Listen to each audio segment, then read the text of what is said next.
Boleh saya menyanyi, tapi belum pernah dinyanyikan di tempat ini. Kita coba ya Pak. Bersorak-sorai bagi Yesus Tuhan kita. Dahulu kita. Berbahagialah sebab Engkau disayang Allah. Tuhan kan memenuhi segala kebutuhan, dan anaknya akan tinggalkan meminta-minta. Sekarang Engkau Tuhan memberi kemenangan pada orang-orang yang dicintainya. Dia tak pernah terlambat menolong kita, walau sana sini situ pusing, tetapi Engkau kan tetap tertawa. Ulang ya. Ini lagu dangdut. Coba versinya versi dangdut. Racun jomah kita. Judulnya tertawa. Orang yang diberkati Tuhan banyak tertawa. Pada waktu saudara tertawa, mengeluarkan adrenalin yang membuat saudara bisa dan saya kesehatan. Bersorak-sorai bagi Yesus Tuhan kita.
Tidak memperpanjang waktu, Rap membuka Alkitab kita di dalam Mazmur 92. Mulai ayat 13 sampai dengan ayat 16. Sampai mulai tadi Rap manjah kita. 1, 2, ya. Orang benar akan tertunas seperti pohon korma, akan tumbuh subur seperti pohon aras di Libanon. Mereka ditanam di bait Tuhan akan bertunas di pelataran Allah kita. Pada masa tuanya mereka masih berbuah, menjadi gemuk dan segar untuk memberitakan bahwa Tuhan itu benar, bahwa Ia gunung batuku dan tidak ada kecurangan daripadanya. Yang mengerti katakan amin. Beri tepuk tangan bagi Allah kita. Nah, saudara dikasih Tuhan, saya mengambil tema hari ini, berkat orang benar. Tema di dalam bulan Juni, tema Gereja Betel Indonesia seluruh dunia itu di bulan Juni adalah bulan keluarga. Lalu tema daripada gereja kita integritas dalam keluarga, dalam rumah tangga. Nah, Tuhan mau supaya saudara dasar menikmati anugerah Tuhan, rahmat Tuhan. Bisakah dikeluarkan PowerPoint kita? Nah, saudara dikasih Tuhan, Alkitab memberitahukan kepada setiap kita apa yang terjadi pada waktu saudara dan saya hidup. berjalan bersama dengan Tuhan, hidup menurut jalan yang ditunjukkan oleh Tuhan, dari judulnya ada muncul kan? Ya. Nah, pada waktu saudara dan saya hidup berjalan dengan Tuhan, setiap orang yang percaya kepada Tuhan Yesus, saudara sudah dipindahkan dari kegelapan kepada terangnya yang ajaib. Kita menjadi orang-orang benar, bukan karena kita benar, tetapi dibenarkan oleh Tuhan. Karena iman percaya kita kepada Tuhan. Kalau mau jujur, dosa na bonondo kita. Tetapi oleh karena kita percaya kepada Tuhan Yesus, menerima Yesus sebagai Tuhan dan Raja, maka dosamu dan dosaku itu diampuni oleh Tuhan. Oleh karena iman percaya kita kepada Tuhan Yesus, maka saudara dan saya dibenarkan oleh Tuhan. Itu sebabnya pada waktu saudara dan saya dibenarkan oleh Tuhan, orang benar akan bertunas seperti pohon korma, akan tumbuh subur dalam pelataran Tuhan, sampai masa tuanya pun menjadi gemuk dan segar, untuk memberitakan bahwa Tuhan Yesus itu baik dan benar. Yang percaya katakan amin. Kita berikan kepada Allah kita. Hanya Engkau.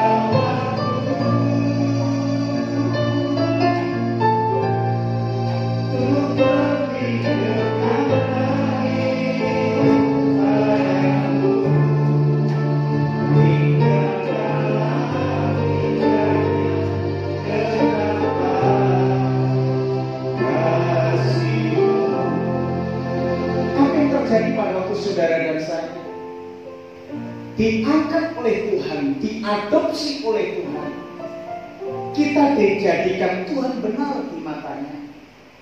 Maka Alkitab berkata, orang benar akan bertunas seperti pohon korma. Seperti apa sih pohon korma? Munculkan katanya kan? Nah, pohon korma itu tidak bisa tumbuh sembarangan. Pohon korma itu tumbuh di padang gurun. Untuk bisa bertumbuh pohon korma, maka di padang pasir itu akan digali dan bijinya ditanam di situ, kemudian ditutup lalu ditimpa dengan batu. Dia akan masuk ke dalam akarnya sehingga akan mengisap daripada sumber daripada makanan sehingga dia bertumbuh. Dan apa yang terjadi? Untuk bisa bertumbuh, maka harus memecahkan batu yang menimpa dia. Kehidupan orang percaya diibaratkan seperti pohon korma.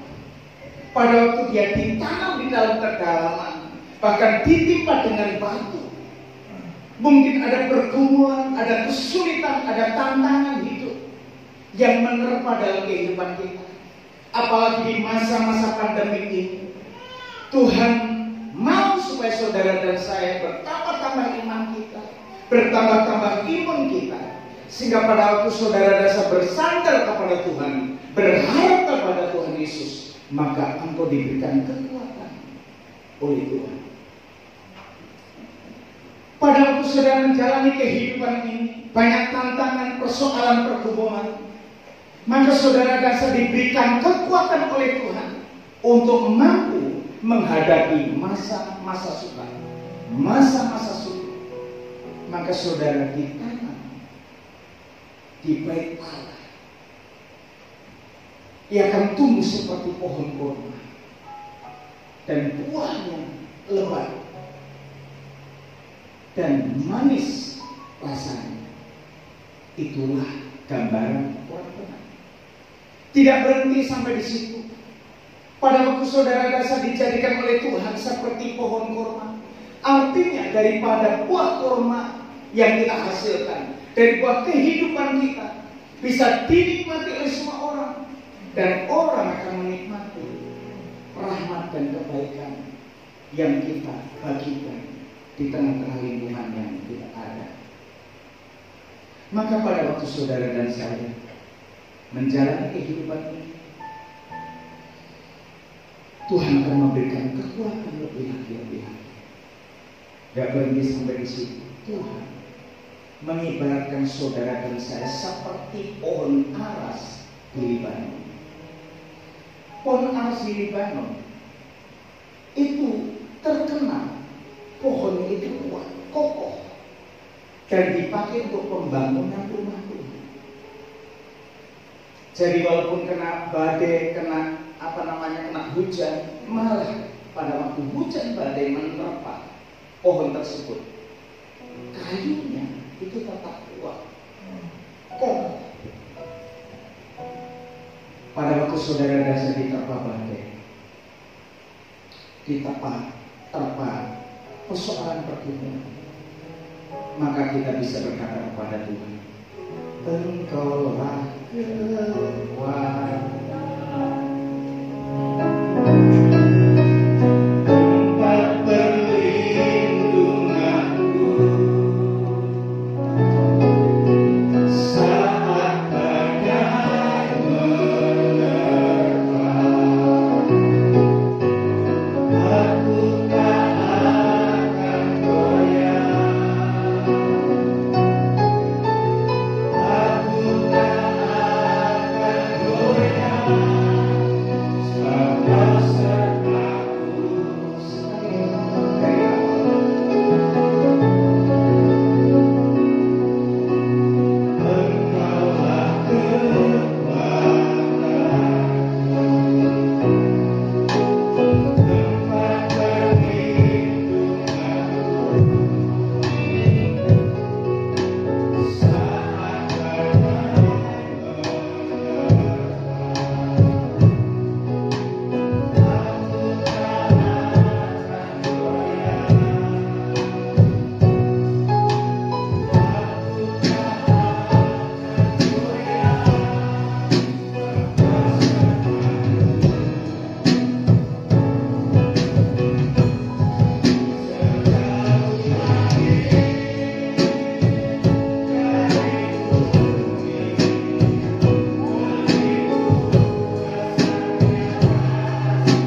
ada sesuatu hal yang sulit untuk kita mengerti. Apalagi di masa-masa pandemi ini, banyak orang mengalami kesusahan dan penderitaan. Tetapi Tuhan izinkan itu terjadi supaya saudara dan saya menjadi orang Kristen yang ditanam seperti pohon kurma, yang tumbuh subur seperti pohon aras di Libanon. Engkau diberikan kekuatan dan daya tahan untuk menghadapi masa-masa sulit, sehingga orang benar itu diberkati oleh Tuhan, dipelihara oleh Tuhan, dituntun oleh Tuhan, dan dilindungi oleh Tuhan.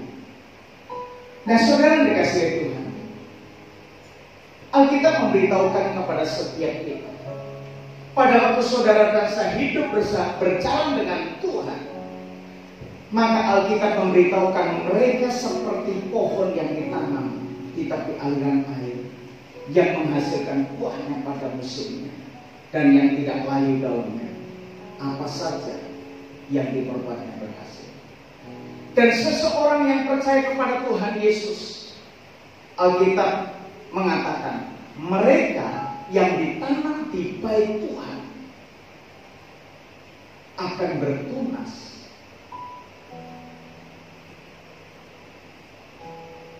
seperti pohon kurma dan tumbuh subur seperti pohon aras di Lebanon dan tumbuh subur dalam latar Allah yang luar biasa. Tuhan akan menuntut kita, memelihara kita.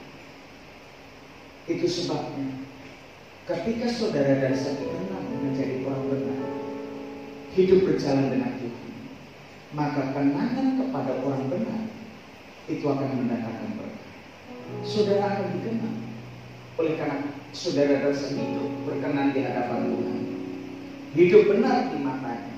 Makanya di Amsal 10 ayat 7, kenangan kepada orang benar akan mendatangkan berkah. PowerPoint keempat.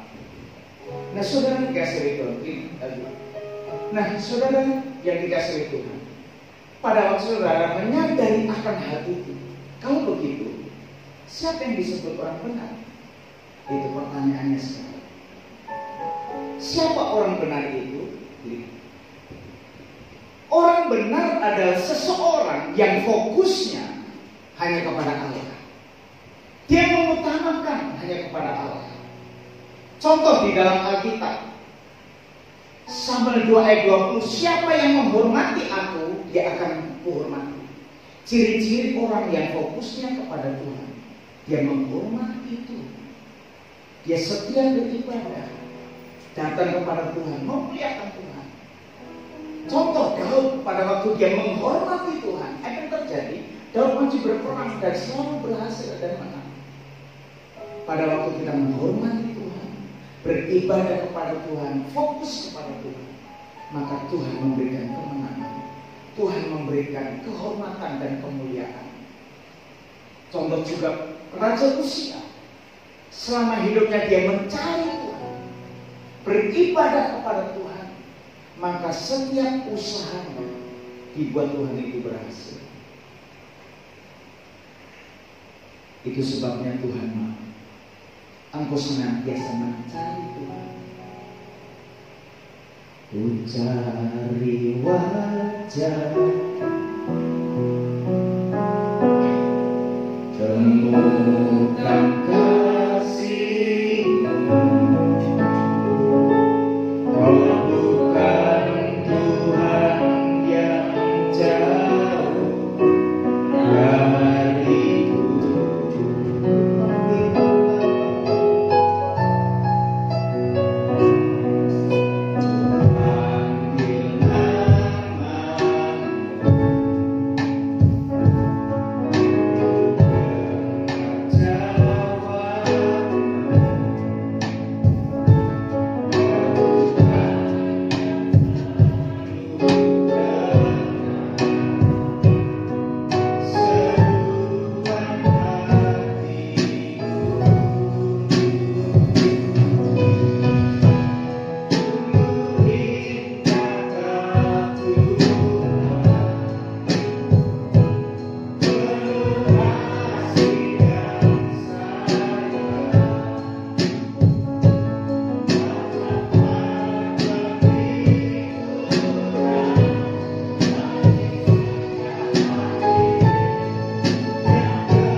Fokusnya hanya kepada Tuhan. Orang benar fokusnya kepada Tuhan. Cari dahulu kerajaan surga dan kebenarannya, maka semuanya akan ditambahkan kepadanya. Orang benar fokus mencari Tuhan, memuliakan Tuhan, dan beribadah kepada-Nya. Pada waktu saudara dan saya mencari Tuhan, kita temukan Tuhan itu. Pada waktu kita berseru memanggil nama Tuhan, memberikan sesuatu doa kita. Pada waktu kita punya pergumulan dan persoalan, Tuhan senantiasa ada menghibur kita. Itu sebabnya Tuhan mau supaya setiap kita hidup beribadah kepada-Nya, mencari wajah-Nya, dan berbalik dari jalan-jalan yang jahat.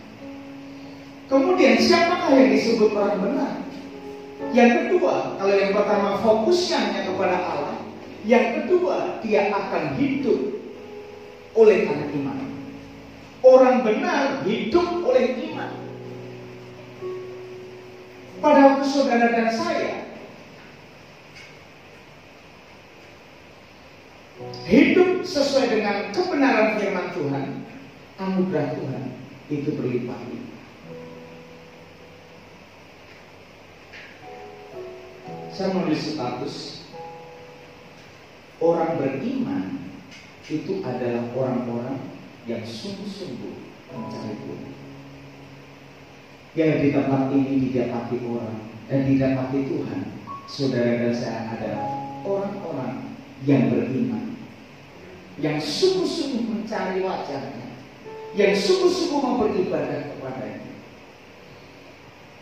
Nah, apa yang terjadi pada waktu saudara dan saya ditemukan oleh Tuhan menjadi orang-orang benar? Maka ada gambaran siapa orang benar itu berkat orang benar versi orang Batak. Hamoraon, Hasangapon, Hagapeo. Sekali lagi biar muncul. Nah, ini versinya orang Sumatera Utara, orang Batak. Berkat orang benar versi orang Batak, Hamoraon, Hasangapon, Hagapeo. Amin. Ini bukan sekadar falsafat juga. Alkitab mengatakan di dalam Amsal, ganjaran kerendahan hati dan takut akan Tuhan ialah Hamoraon, Hasangapon, Hagapeon. Yang percaya katakan amin.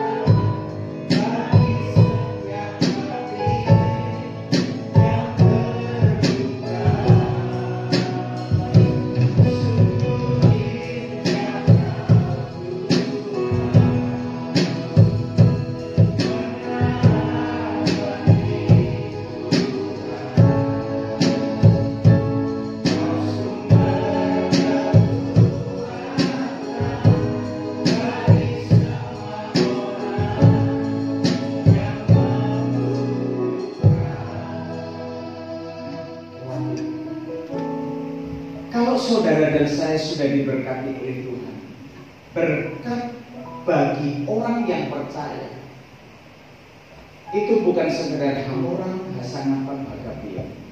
Sesudah saudara diberkati seperti itu, biarlah berkat yang Tuhan sediakan bagi kita tidak menjauhkan kita dari kasih Tuhan, tidak menjauhkan saudara dan saya daripada Allah yang memberi berkat itu. Berkat bagi orang percaya yang pertama adalah rasa puas. Amin. Di dunia ini tidak ada yang bisa memuaskan kehidupan kita. Ya Pak ya, udah punya satu mau dua, udah punya dua mau tiga, dan seterusnya. Saya temukan contoh di dalam Alkitab. Raja Salomo. Siapa Raja Salomo? Adalah pribadi yang dikenal sepanjang abad adalah orang yang berhikmat. Tidak ada orang yang berhikmat pada zaman itu selain daripada Salomo. Nah, pada waktu itu Salomo diberikan kesempatan oleh Tuhan. Ketika Salomo masuk dalam tempat kudus Tuhan, dia berdoa kepada Tuhan, lalu Tuhan memperdengarkan suaranya kepada Salomo. Ketika Salomo berdoa, Tuhan berfirman, Salomo, mintalah apa saja yang kamu kehendaki, maka aku akan beri. Itu kata Tuhan. Maka pada waktu ketika Salomo berdoa, meminta kepada Tuhan, Tuhan mendengarkan suaranya dan dia dengar bahwa apa yang Salomo minta Tuhan akan berikan. Apa saja kata Tuhan. Lalu pada waktu itu Salomo tidak minta agar kerajaannya itu dikokohkan. Dia tidak minta agar kekayaan yang melimpah dia miliki, tetapi dia hanya meminta kepada Tuhan, berikan aku hikmat dan pengertian agar aku bisa memimpin bangsa ini untuk datang takut kepada. Nah, apa yang terjadi? Pada waktu Tuhan memberikan ketika Salomo berdoa seperti itu, Salomo bukan saja diberikan hikmat dan pengertian, tetapi Salomo diberikan kekayaan, kehormatan. Kekayaan Salomo terhitung emas murni saja 66 talenta. 1 talenta emas murni sama dengan 34 kilogram. Kalikan pemerintahan Salomo sepanjang 40 tahun pemerintahan. Emas murni sekarang 1 gram berapa?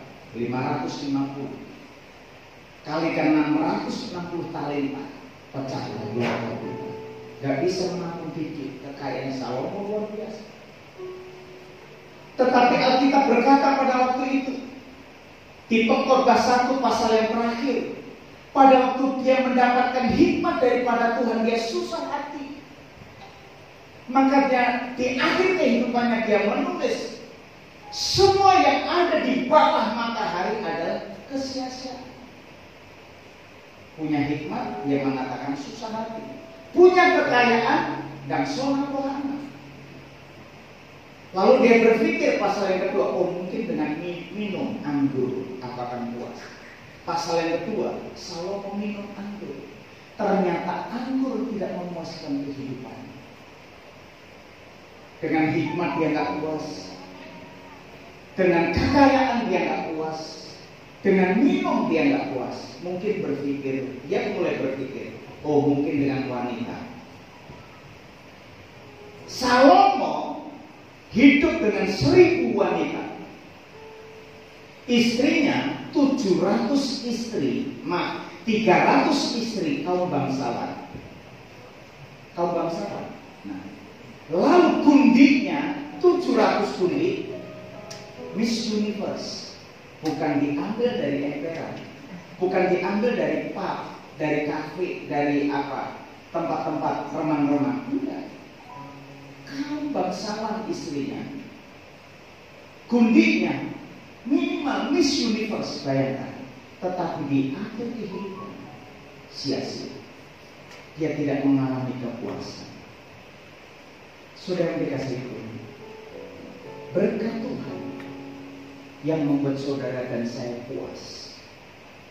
Hadirat Tuhan yang membuat saudara kita puas. Amin. Di hadiratmu aku puas. Gak usah nyanyi, sebab hanya nyebutkan dulu. Kalau kita dekat dengan Tuhan, hidup bersama dengan Tuhan, kita dipuaskan. Amin. Bahkan yang kedua, kita diberikan kuasa untuk menikmati berkat yang Tuhan berikan kepada kita. Tetapi jangan lupa, berkat orang benar itu salah tiganya.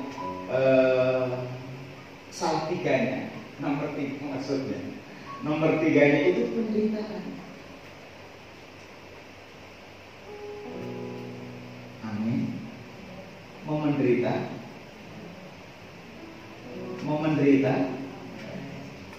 mau tidak mau, Alkitab katakan kalau kita beribadah kepada Tuhan wajib ikut menderita. Tetapi dengan baik, penderitaan itu tidak sebanding dengan kemuliaan yang Tuhan berikan. Nah, akan saya tutup perbandingan ini. Ada survei membuktikan orang yang hidupnya benar di matanya, coba munculkan. Nah, ini ada 2 keturunan orang. Yang pertama Mark Douglas, hidupnya sembarangan, peminum, pemabuk, pesta pora. Keturunannya hasilnya luar biasa. Kemudian Contoh yang kedua, Jonathan Edward, dia mengasihi Tuhan, hidup bergaul dengan Tuhan, harmonis bersama dengan keluarga, maka keturunannya itu luar biasa. Nah, contoh keturunan orang yang tidak hidup benar di mata Tuhan. Perhatikan, Mark Douglas, 440 keturunannya hidup dalam pesta pora.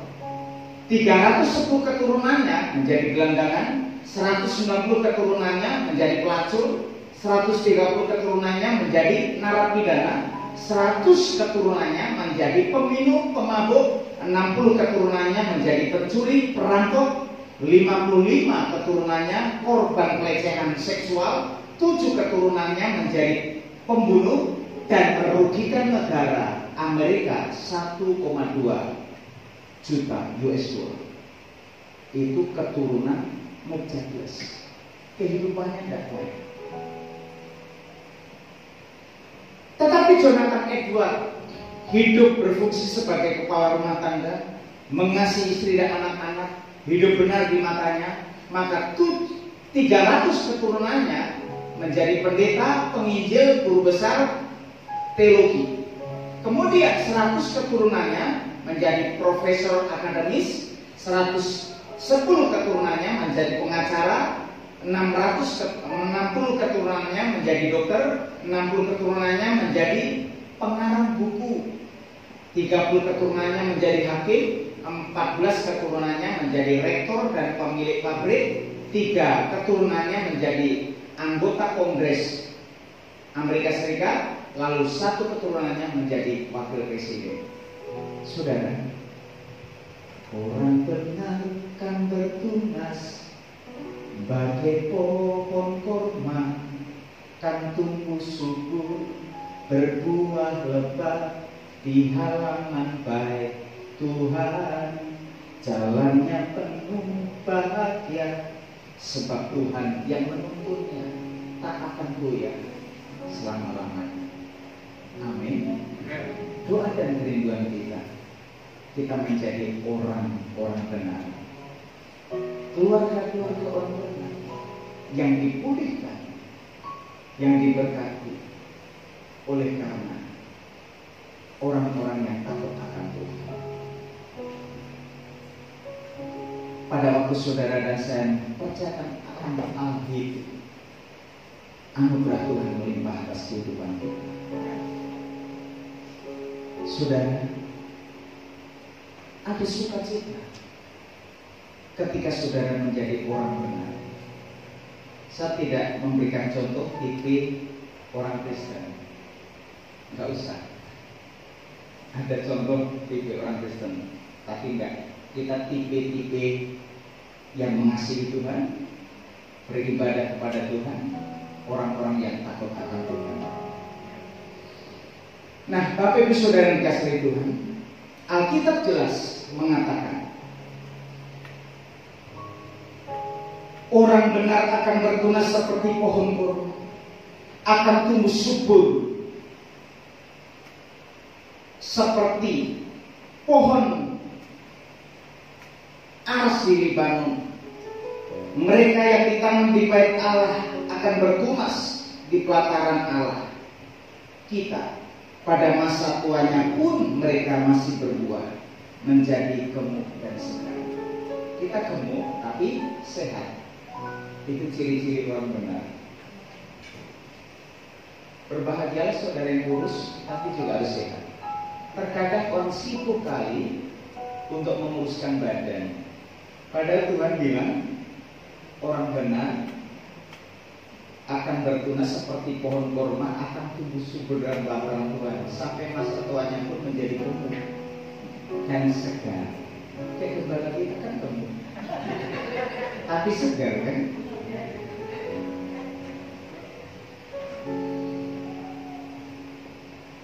Ada teman saya ajak ke Pulau Samosir mendaki gunung karena akan belajar untuk menanam.